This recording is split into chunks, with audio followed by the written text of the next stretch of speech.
मंच पर उपस्थित भारत सरकार के उद्योग और वाणिज्य मंत्री श्रीमान पीयूष गोयल जी, सहकारिता मंत्रालय में मेरे साथी मोदी जी की मंत्रिपरिषद के सदस्य श्री वीएल वर्मा जी, भारतीय राष्ट्रीय सहकारी संघ के अध्यक्ष श्री दिलीप संघाणी जी, सचिव सहकारिता Shri Ganesh Kumar ji, chief executive officer jam के श्री प्रशांत कुमार जी, अपर सचिव सहकारिता मंत्रालय श्री विजय कुमार जी, आज यहां पर उपस्थित सारी बड़ी बड़ी सहकारी समितियों के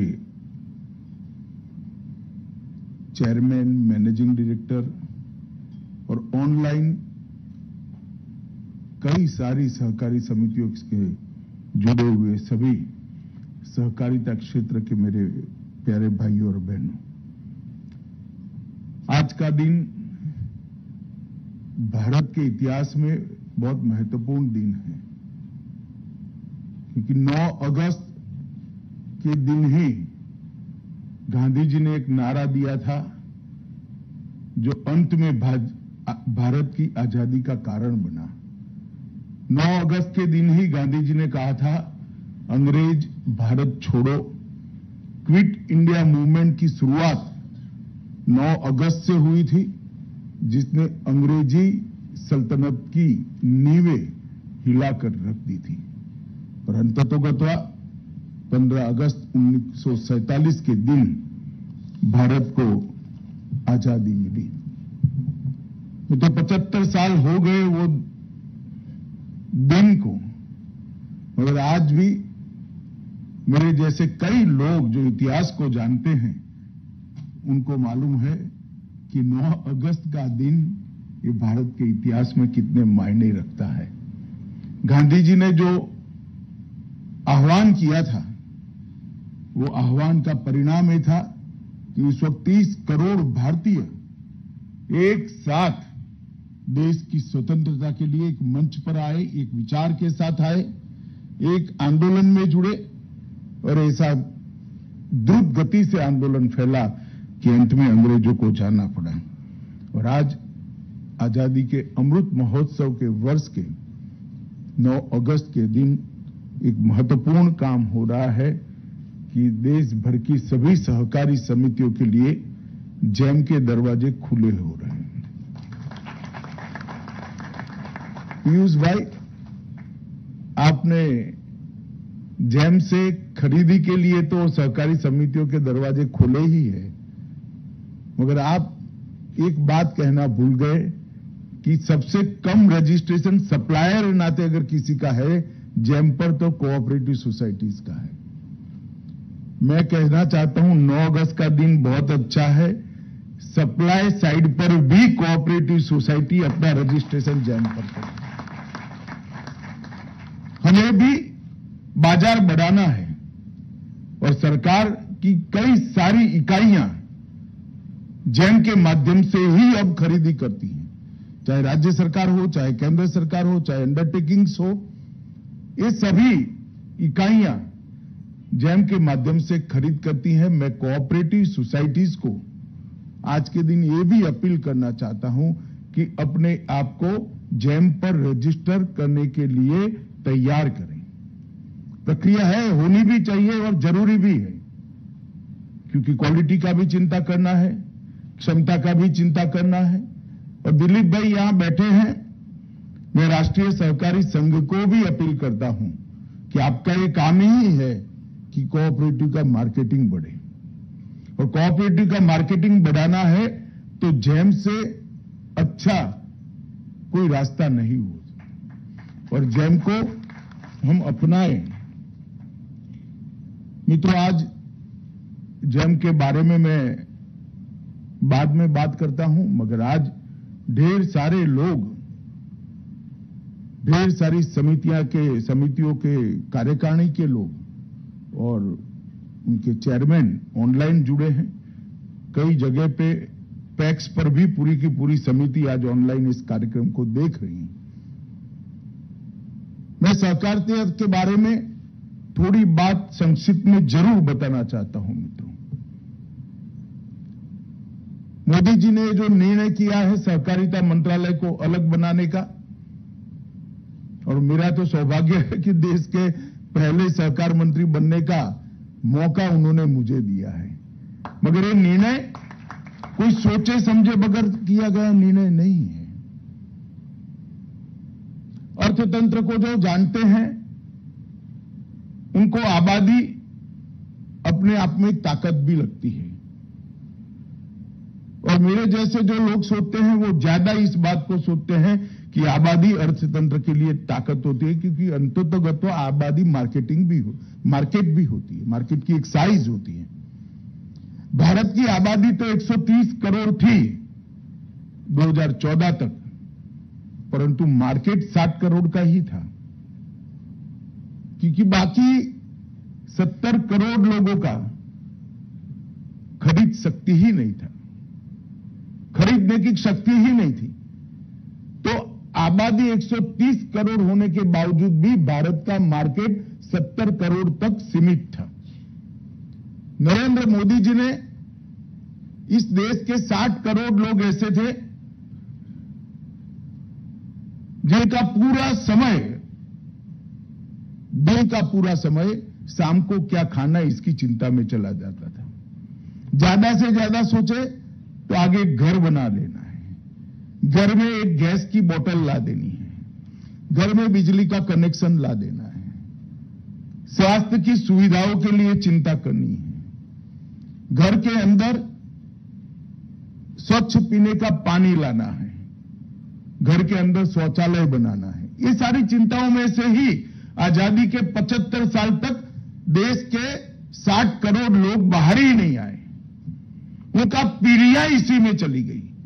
मैं उत्तर प्रदेश में कई गांव में कई लोगों को मिला हूं जो आज प्रधानमंत्री आवास का एक घर मिलने के बाद कहते हैं 12वीं पीढ़ी तो हमें याद है, 12 पीढ़ी का संघर्ष हो गया, घर नहीं बना पाए थे भाई, मोदी ने छप्पर दे दिया, आज हमारी 13वीं पीढ़ी ने घर देखा। तो 60 करोड़ लोगों का जो संघर्ष का कारण था मोदी जी ने एक साथ समाप्त कर दिया।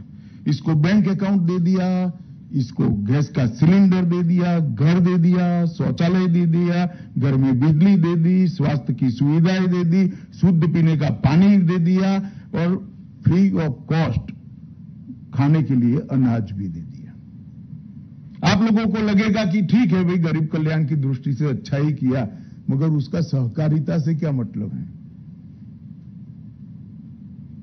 मित्रों, अब इसके मन में महत्वाकांक्षा है। घर में लाइट आई है, उसको पंखा चाहिए, उसको कूलर चाहिए। अब फ्री हो गया है, खाने के लिए मेहनत नहीं करनी है, तो मेहनत और कोई काम के लिए करनी है तो उसको स्कूटी भी चाहिए, और वो पैसा कमाना चाहता है। इसके मन के अंदर आकांक्षा भरने का काम नरेंद्र मोदी सरकार और देश के प्रधानमंत्री नरेंद्र मोदी ने किया है। आकांक्षा तो तब होती है जब प्राथमिक जरूरियातें समाप्त हो जाती है। पूरा जीवन ही जब प्राथमिक जरूरियातों में समाप्त हो जाता था, आकांक्षा कहां से पैदा होगी? आकांक्षा पैदा हो ही नहीं सकती। इसकी प्राथमिक जरूरियातों को 7 साल में एक साथ नरेंद्र मोदी ने समाप्त कर दिया है। अब उसकी आकांक्षा जगी है, उसको कुछ करना है, मगर पूंजी नहीं है। पूंजी नहीं है तो वो कैसे कर पाएगा? करने के लिए तो पूंजी चाहिए, मगर पूंजी के बगैर भी कोई कुछ कर सकता है, और वो कोऑपरेटिव के माध्यम से कर सकता है। देश के 60 करोड़ लोगों के पास अगर 5-5 हजार रुपया भी है तो बड़े से बड़ी कोऑपरेटिव वो चला सकते हैं, अच्छे से अच्छी कोऑपरेटिव चला सकते हैं। श्री सोडी यहां बैठे हैं, अमूल उसका उदाहरण है। आज 20 लाख बहनें 60,000 करोड़ के टर्नओवर वाली कोऑपरेटिव को कई सालों से सफलता से चला रहे हैं, मुनाफा भी कमा रहे हैं और अपना जीवन यापन भी कर रहे हैं। मैंने अमूल के कार्यक्रम में एक साल में 1.5 करोड़ रुपए का दूध भरने वाली बहनों को मेरे हाथ से इनाम दिया है। एक महिला 1.5 करोड़ रुपए का दूध डेयरी में भरती है, इसको मैंने इनाम दिया है। मैंने उसके पैर में हवाई चप्पल भी देखा है, मगर सफलता से अपनी समिति की वो चलाती है। इसके जैसी कई महिलाओं को साथ में जोड़कर गुणवत्ता युक्त दूध पूरे देश में भरने का काम वो करती है। एक ही मॉडल है जिसमें पूंजी कम है मगर लोग बहुत सारे हैं, तो बड़े से बड़ा काम करते हैं। वो मॉडल कोऑपरेटिव का मॉडल है, और कोऑपरेटिव के मॉडल के लिए अपार संभावनाएं अंग्रेजों के शासन में नहीं थी, अपार संभावनाएं कांग्रेस के शासन में नहीं थी, परंतु नरेंद्र मोदी जी ने 60 करोड़ लोगों को, उनकी आकांक्षाओं को जो जीवित किया है, 60 करोड़ लोगों की आकांक्षाओं को पर दिए हैं, और उसके बाद वो कुछ करना चाहते हैं, वो कोऑपरेटिव के माध्यम से करना चाहते हैं। अब हमारे पास रॉ मटेरियल तो है, हमारे पास कोऑपरेटिव के साथ जुड़ने वाले लोग हैं, जरूरियात है कोऑपरेटिव क्षेत्र में काम करने वालों ने कोऑपरेटिव का एक्सपांशन करने का। और इसीलिए मोदी जी ने इस सहकारिता मंत्रालय की स्थापना की है। कोऑपरेटिव का एक्सपांशन करना है तो कई सारा सुधार हमने एक क्षेत्र के अंदर भी करना पड़ेगा। निग्लेक्टेड क्षेत्र रहा है। कोई भी व्यवस्था जो होती है अपने आप में 50 साल में आत्मचिंतन नहीं करती है तो व्यवस्था कालबाह्य हो जाती है, समय उसको खत्म कर देता है। कोऑपरेटिव की व्यवस्था 115 साल पुरानी हमारे देश में है, कानून भी बहुत पुराने, बीच बीच में टुकड़ा टुकड़ा परिवर्तन हुए, मगर आमूलचूर परिवर्तन समय के हिसाब से नहीं हुआ है, इसका मॉडर्नाइजेशन नहीं हुआ है। आज के समय के परिप्रेक्ष्य में कोऑपरेटिव सोसाइटी चलाने वालों की ट्रेनिंग भी नहीं हुई। ढेर सारी चीजों में बदलाव लाना पड़ेगा और गति से के साथ बदलाव लाना पड़ेगा। और यहां पर जो कोऑपरेटिव के सारे लोग जुड़े हैं, मैं उनको विनम्रता से एक बात करना चाहता हूं, मेरी बात को अन्यथा न ले, हमें बदलना पड़ेगा वरना लोग हमें बदल देंगे। अगर हम नहीं बदलेंगे तो सोसाइटी हमें बदल देगी, नया आदमी चुनकर लाएगी। समय अब आगे निकल गया है, इसलिए बदलने की शुरुआत हम अभी से कर दें। और सहकारिता मंत्रालय ने मोदी जी के नेतृत्व में एक्सपांशन के लिए ढेर सारे उपाय एक साथ, ये एक साल के अंदर 25 से 30 इनिशिएटिव पर साइमल्टेनियसली कोऑपरेटिव मिनिस्ट्री समांतर रूप से काम कर रही है। हम सहकारी नीति को भी बना रहे हैं, जो पैक्स से लेकर एपेक्स तक, और लगभग 80 क्षेत्रों में अभी सहकारी क्षेत्र 32 क्षेत्रों तक सीमित है, हम 80 क्षेत्रों का इसके अंदर प्लानिंग कर रहे हैं। तो पैक्स के लेकर एपेक्स तक एक होलिस्टिक अप्रोच के साथ सहकारी नीति बनाने की हमने शुरुआत करी है। एक्सपांशन करना है मगर डेटाबेस ही नहीं है। इस देश के इतने बड़े सागर किनारे पर कितने गांवों में मछली पालन का काम करने वाले भाइयों की कोऑपरेटिव नहीं है, किसी का डेटा ही नहीं, कैसे एक्सपांशन करोगे? 65,000 पैक्स है मगर कितना ड्राई एरिया है, आज नक्शे पर कंप्यूटर में देखना चाहते हैं तो है ही नहीं, कैसे एक्सपांशन करोगे? हम एक डेटाबेस बना रहे हैं, हर प्रकार के कोऑपरेटिव्स तहसील तक क्लिक करते करते नीचे जाएंगे तो गांव तक कितने हैं, खादी के कितने हैं, पानी के वितरण के कितने हैं, मछली पालन के कितने हैं, डेयरीज कितनी है, पैक्स कितने हैं, मार्केटिंग के सोसाइटियां कितनी, ये सारे प्रकार के पैक्स, सारे प्रकार की कोऑपरेटिव सोसाइटी एक डेटाबेस में आएगी। यूनिवर्सिटी की स्थापना का भी काम आगे बढ़ा है। एक बहुत पुराना खाका दिलीप भाई की अध्यक्षता में ट्रेनिंग का चल रहा है, अपार पैसा पड़ा है सालों से, शायद इसके सूद से ही 2 यूनिवर्सिटी चल जाए, इतना पैसा पड़ा है मगर इसका उपयोग नहीं होता है। दिलीप भाई आप चिंता मत करो, यूनिवर्सिटी सरकार चलाएगी, हम आपको चलाने के लिए देंगे, आप चिंता मत करिए। मित्रों, यूनिवर्सिटी भी बनानी है जो नए प्रोफेशनल तैयार करेंगे। अगर कोऑपरेटिव बैंक को स्पर्धा के अंदर टिकना है तो अभी जिस प्रकार से हम मानव संसाधन को हायर कर रहे हैं वो नहीं चलेगा, प्रोफेशनल लाने पड़ेंगे, प्रोफेशनल तरीके से भर्ती करनी पड़ेगी। तो हम इसके लिए भी एक यूनिवर्सिटी बना रहे हैं जो अभी सहकारिता के क्षेत्र के अंदर काम करे, वो सभी का एक कैप्सूल बनाकर ट्रेनिंग करेंगे। नए आएंगे वो कोर्स से निकले हुए लोग ही आएंगे और सभी ब्रांचेस का डिप्लोमा और डिग्री दोनों कोर्स वो यूनिवर्सिटी के अंदर उपलब्ध होगा। एक एक्सपोर्ट हाउस भी हम रजिस्टर कर रहे हैं, लगभग सितंबर तक हो जाएगा, जो देश भर के कोऑपरेटिव्स को एक्सपोर्ट करने के लिए अपना प्लेटफॉर्म देगा। यूनिवर्सिटी बनने के बाद राष्ट्रीय सहकारी संघ को साथ में रखकर हम ट्रेनिंग का एक विस्तृत प्रोग्राम बनाए और ट्रेनिंग को सहकारिता के कर्मचारियों तक नहीं रखेंगे, सहकारिता के मेंबर तक भी रखेंगे। अगर मेंबर में जागरूकता नहीं है, मेंबर को अपना अधिकार नहीं है, तो सहकारिता की समितियों में जो लोग बैठ जाते हैं उस पर कभी भी चेक नहीं रहता है। मेंबर की जागरूकता सबसे महत्वपूर्ण है।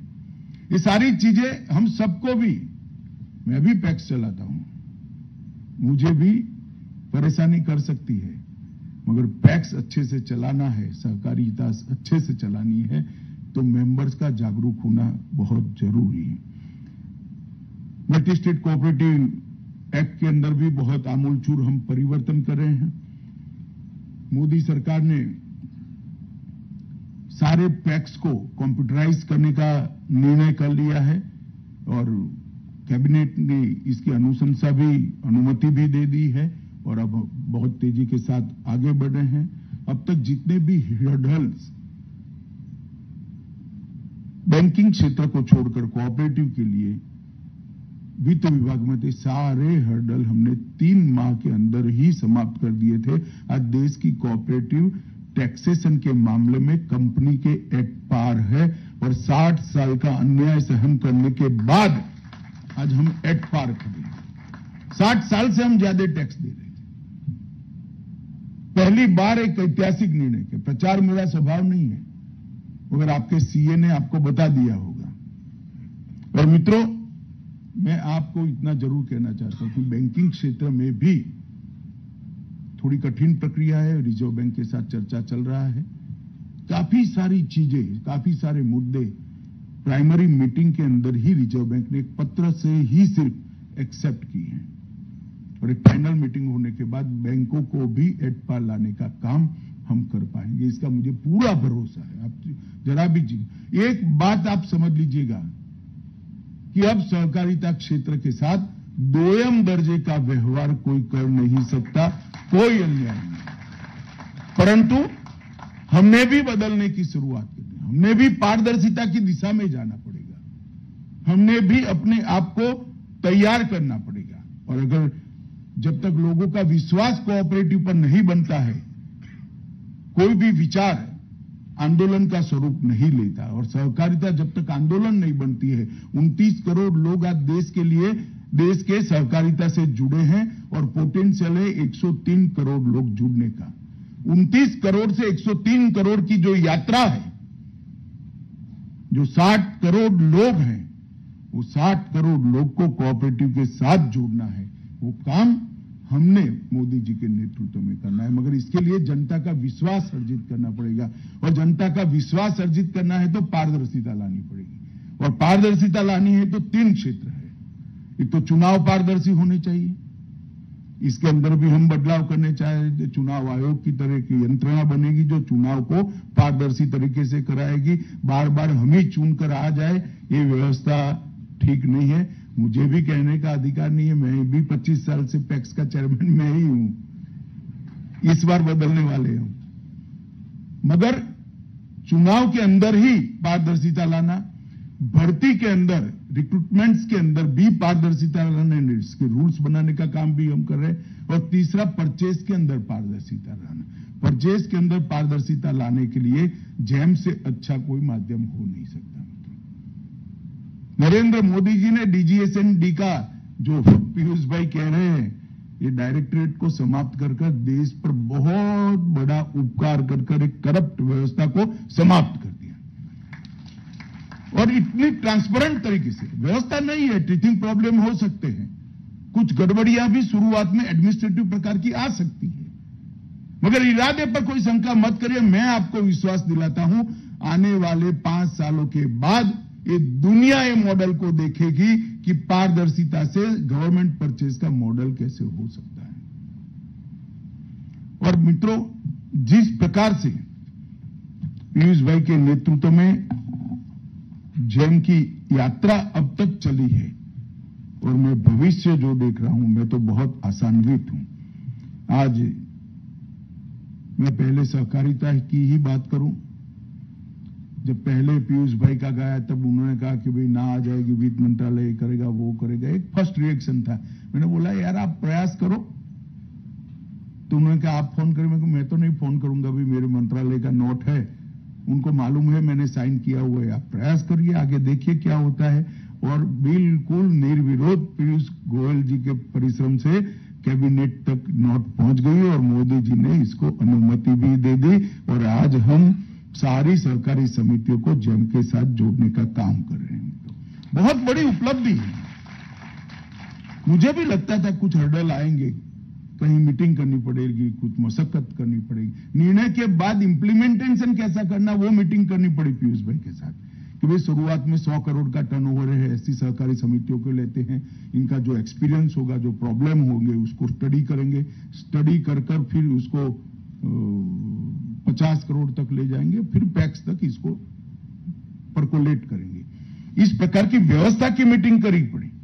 मगर मित्रों, मुझे कहने के लिए आनंद है कि लगभग जो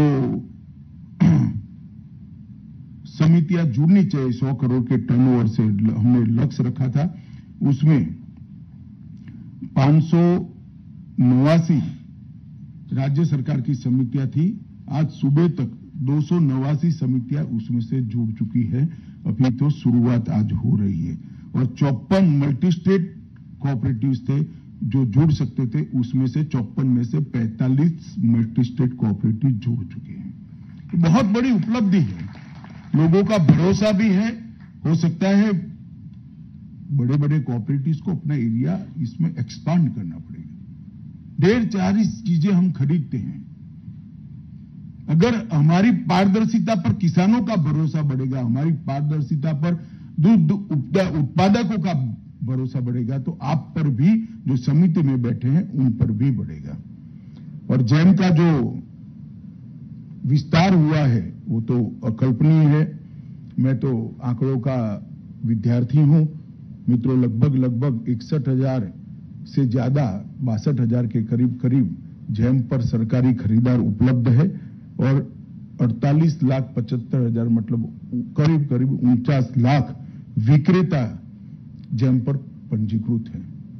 मेरा सबसे आग्रह है कि कोऑपरेटिव सोसाइटीज अपने उत्पादों को लेकर जेम के साथ जुड़े, अपने उत्पादकों को बाजार में डालने के लिए बहुत बड़ा मार्केट है।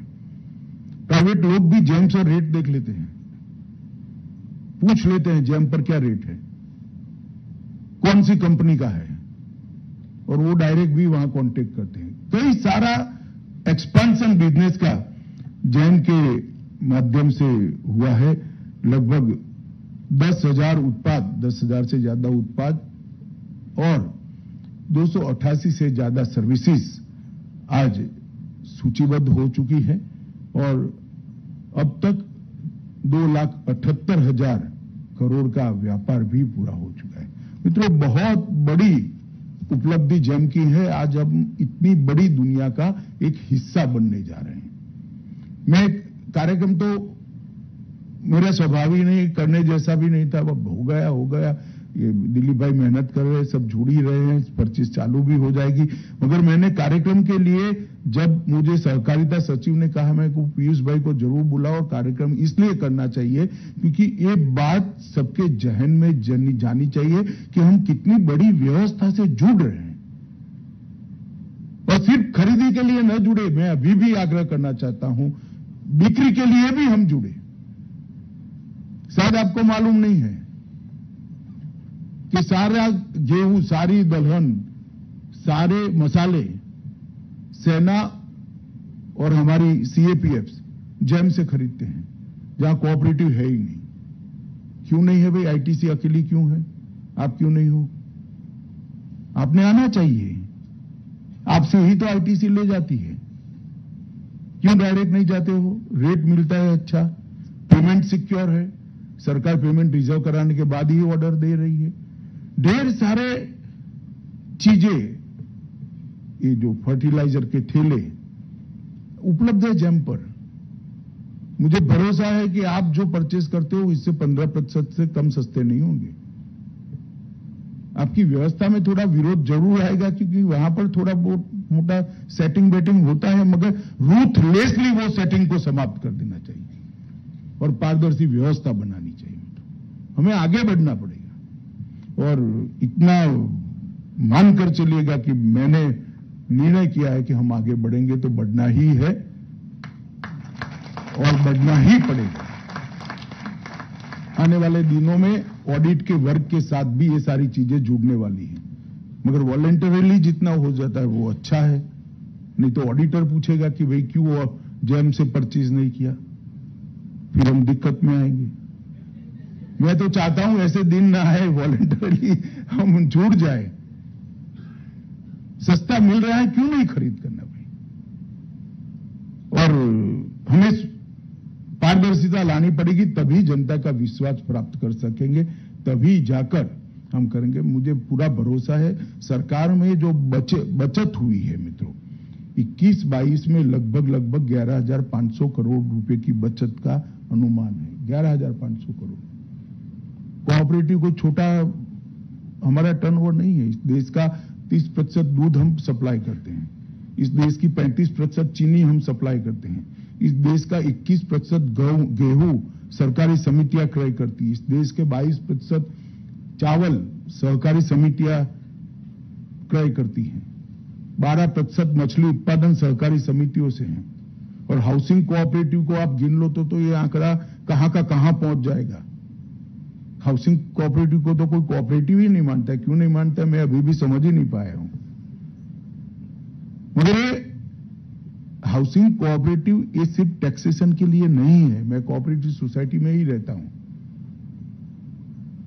ये सिर्फ टैक्सेशन के लिए नहीं, एक भावना है। अब तो खैर दिल्ली जैसे बड़े शहरों में चित्र बदल गया है, मगर पहले छोटे छोटे वर्ग के 25 लोग इकट्ठा होकर एक कोऑपरेटिव सोसाइटी बनाकर जमीन खरीदकर अपने अपने घर कंस्ट्रक्ट करते थे, कॉन्ट्रैक्ट देते थे। अभी भी गांवों में वो वृत्ति और प्रवृत्ति हमने आगे बढ़ानी है। मित्रों, आज बहुत बड़ा दिन है, एक पवित्र दिन है हमारे देश के इतिहास के लिए। आज ही भारत छोड़ो आंदोलन हुआ था, आज ही जैम 6 साल पहले शुरू हुआ था और आज ही के दिन जैम कोऑपरेटिव में शुरू हो रहा है। सभी सहकारिता के साथ जुड़े हुए लोगों को और जैम की टीम को और विशेषकर पीयूष गोयल जी को, क्योंकि उनका बहुत बड़ा योगदान है। मैं सच अर्थ में कहता हूं, एक भी कहीं पर भी फॉलोअप नहीं करना पड़ा। हमारा पत्र जाते ही, हमारा प्रस्ताव जाते ही उन्होंने स्वतः ही इसकी गंभीरता समझकर ये परमिशन दिलाने में हमें बहुत बड़ी मदद करी है। तो अंत में पीयूष गोयल जी, उनकी टीम और सहकारी क्षेत्र की पूरी 8 लाख समितियों को बहुत बहुत बधाई देकर मेरी वाणी को विराम देता हूं। वंदे मातरम। भारत माता की जय।